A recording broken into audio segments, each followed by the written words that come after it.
हार्सी and Chase experiment. So Hershey and Chase ने experiment किया था किस पर? बैक्टीरियोफाज। ऐसे वायरसेस जो इन्फेक्ट करता है बैक्टीरिया को उनको बोलते हैं bacteriophage. Viruses that infect bacteria is known as bacteriophage. ठीक है, तो इन्होंने वर्क किया किस पर? बैक्टीरियोफाज पर वर्क किया। ठीक है, इन्होंने मतलब ऐसा प्रूफ दिया जिसको बोलते हैं का अनइक्विवोकल प्रूफ। ऐसा प्रूफ जो सब माने कि इसके बाद, इस एक्सपेरिमेंट के बाद सब लोग माने कि हाँ कि डीएनए ही क्या है? जेनेटिक मटेरियल है। ठीक है, फाइनल प्रूफ था कि डीएनए को प्रूव करने का ये फाइनल प्रूफ है। एक्सपेरिमेंट किया इन्होंने। ठीक है, तो कौन सा एक्सपेरिमेंट किया जिसको मतलब सभी लोग माने अनइक्विवोकल प्रूफ कैसे हुआ, आप समझो इसको। ठीक है, तो देखो सबसे पहले हार्सी एंड चेस ने 2 बैक्टीरियोफाज लिया। ठीक है, बैक्टीरियोफाज मैं बता चुका हूँ, ऐसे वायरस जो इन्फेक्ट करते हैं बैक्टीरिया को। ठीक है, इन्होंने 2 बैक्टीरियोफाज लिया। एक बैक्टीरियोफाज को ग्रो किया रेडियो एक्टिव सल्फर मीडियम पर और दूसरे बैक्टीरियोफाज को ग्रो किया रेडियो एक्टिव फॉस्फोरस मीडियम पर। ठीक है, एक बैक्टीरियोफाज को ग्रो किया कहाँ पर? रेडियो एक्टिव सल्फर मीडियम पर एक बैक्टीरियोफाज को ग्रो किया और दूसरे बैक्टीरियोफाज को ग्रो किया कहाँ पर? रेडियो एक्टिव फॉस्फोरस मीडियम पर। जो बैक्टीरियोफाज जो ग्रो है कहाँ पर? रेडियो एक्टिव सल्फर मीडियम पर जो बैक्टीरियोफाज ग्रो हुआ उसका जो बैक्टीरियोफाज का जो प्रोटीन था वो क्या होगा? Radio active. बात समझे?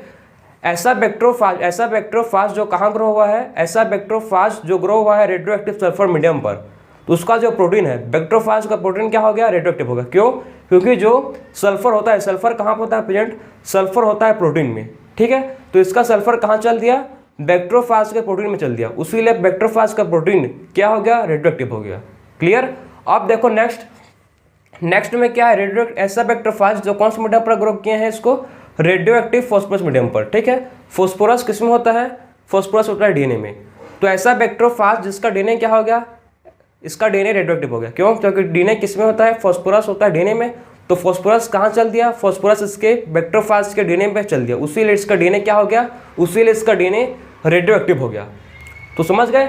तो एक बैक्टीरियोफाज को ग्रो किया किस पर? देखो इन्होंने एक बैक्टीरियोफाज को ग्रो किया रेडियो एक्टिव सल्फर मीडियम पर और दूसरे बैक्टीरियोफाज को ग्रो किया रेडियो एक्टिव फॉस्फोरस मीडियम पर। तो ऐसा बैक्टीरियोफाज जिसको ग्रो किया था रेडियो एक्टिव सल्फर मीडियम पर, तो उसका क्या हुआ? उसका जो बैक्टीरियोफाज का प्रोटीन, उसका बैक्टीरियोफाज का प्रोटीन क्या हो गया? रेडियो एक्टिव हो गया। ठीक है, और ऐसा बैक्टीरियोफाज जिसको ग्रो किया था कहाँ पर? रेडियो एक्टिव फॉस्फोरस मीडियम पर ग्रो किया था, उसका रेडियो एक्टिव डीएनए हो गया। ठीक है, अब देखो उसके बाद इन्होंने नेक्स्ट क्या किया? नेक्स्ट इन्होंने उसको इन्फेक्ट करवाया किसको? इकोलाई को। ठीक है, उसके बाद जो बैक्टीरियोफाज क्या किया? इन्फेक्ट किया किसको? इन्फेक्ट किए इकोलाई को इन्फेक्ट किए। ठीक है, तो इकोलाई को जब इन्फेक्ट किए, देखो इन्होंने क्या किया? फिर इकोलाई को इन्फेक्ट करवाया। तो इसका सबसे पहला स्टेप, इसमें 3 स्टेप होते हैं। पहले स्टेप को बोलते हैं इन्फेक्शन, सेकेंड स्टेप को बोलते हैं ब्लेंडिंग और थर्ड स्टेप को बोलते हैं सेंट्रीफ्यूगेशन। सो पहला स्टेप क्या है? इन्फेक्शन। तो पहले स्टेप में क्या होगा? देखो ये क्या करेंगे? ये बैक्टीरियोफाज इन्फेक्ट करेंगे। ठीक है, बैक्टीरियोफाज अपना जेनेटिक मटेरियल किसके अंदर इंजेक्ट करेंगे? इसका बैक्टीरियोफाज अपना जेनेटिक मटेरियल इंजेक्ट करेंगे बैक्टीरिया के अंदर। ठीक है, ये भी अब क्या करेगा? ये भी बैक्टीरिया अपना जेनेटिक मटेरियल इंजेक्ट करेगा बैक्टीरिया के अंदर। दोनों बैक्टीरियोफाज क्या करेंगे? अपना जेनेटिक मटेरियल बैक्टीरिया के अंदर इंजेक्ट करेंगे। ये था फर्स्ट। ये क्या है? फर्स्ट स्टेप जिसको बोलते हैं इन्फेक्शन। ठीक है, पहला स्टेप जिसको बोलते हैं इन्फेक्शन। सेकेंड स्टेप है blending. Second step blending. Blending में क्या होगा? इनका जो कवर है क्या होगा? सेपरेट होगा। ठीक है, इनका कवर बैक्टीरिया से सेपरेट होगा। ठीक, इनका कवर क्या होगा? ब्लेंडिंग में इनका कवर बैक्टीरिया से सेपरेट होगा। सेकेंड स्टेप है। ठीक है, फिर बात करेंगे थर्ड स्टेप जिसको बोलते हैं सेंट्रीफ्यूगेशन।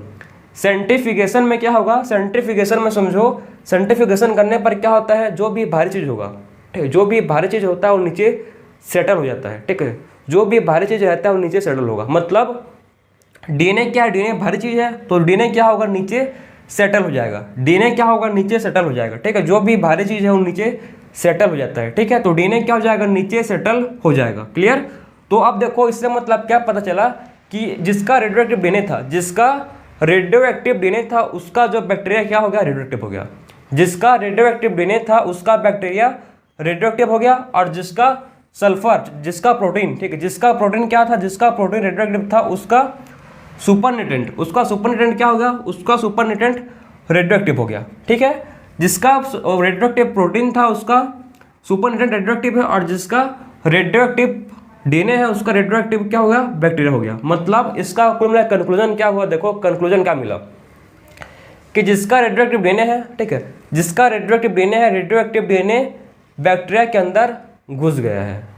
ठीक है, जो रेडियो एक्टिव डीएनए क्या हुआ, रेडियो एक्टिव डीएनए बैक्टीरिया के अंदर घुस गया, उसीलिए जो बैक्टीरिया क्या हो गया, रेडियो एक्टिव हो गया।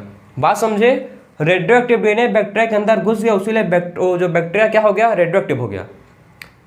ठीक, और इसमें क्या हुआ, देखो इसमें जो प्रोटीन है वो बैक्टीरिया के अंदर नहीं घुस पाया, जो प्रोटीन है या बैक्टीरिया के अंदर नहीं घुस पाया बैक्टीरिया, ठीक है, उसीलिए इसका जो बैक्टीरिया है क्या है, रेडियो एक्टिव नहीं है। ठीक, इसमें क्या नहीं है, देखो इसमें जो बैक्टीरिया है वो रेडियो एक्टिव नहीं है, क्योंकि इसका जो प्रोटीन है वो कहाँ मिला हम लोग को, इसका प्रोटीन सुपरनेटेंट में मिला। ठीक, इसका प्रोटीन कहाँ मिला हम लोग को, इसका प्रोटीन मिला है सुपरनेटेंट में, इसीलिए ये बैक्टीरिया जो है ये रेडियो एक्टिव नहीं है। क्लियर, तो इसका मतलब ये प्रूव हुआ कि हाँ कि डीएनए ही क्या है, जेनेटिक मटेरियल है। ठीक है, डीएनए ही जेनेटिक मटेरियल है, उसीलिए क्या हुआ, रेडियो एक्टिव डीएनए से इसका बैक्टीरिया क्या हो गया, रेडियो एक्टिव हो गया, क्योंकि डीएनए कहाँ चल दिया, डीएनए बैक्टीरिया के अंदर चल दिया। ठीक है, डीएनए कहाँ चल दिया है, डीएनए बैक्टीरिया के अंदर चल दिया, उसीलिए इसका बैक्टीरिया क्या हो गया, रेडियो एक्टिव हो गया। इसका मतलब फाइनल प्रूव हो गया। ठीक है, सो हार्सी एंड चेस ने फाइनल कंक्लूजन बोला कि डीएनए ही क्या है, डीएनए ही जेनेटिक मटेरियल है। सो फाइनल प्रूफ दिए हार्सी एंड चेस ने, बोला कि DNA is a genetic material. ये कैसा प्रूफ था, अनइक्विवोकल, मतलब ऐसा प्रूफ कि इसके बाद सब लोग माने कि हाँ कि डीएनए ही क्या है, जेनेटिक मटेरियल है। तो ये था हार्सी एंड चेस का एक्सपेरिमेंट।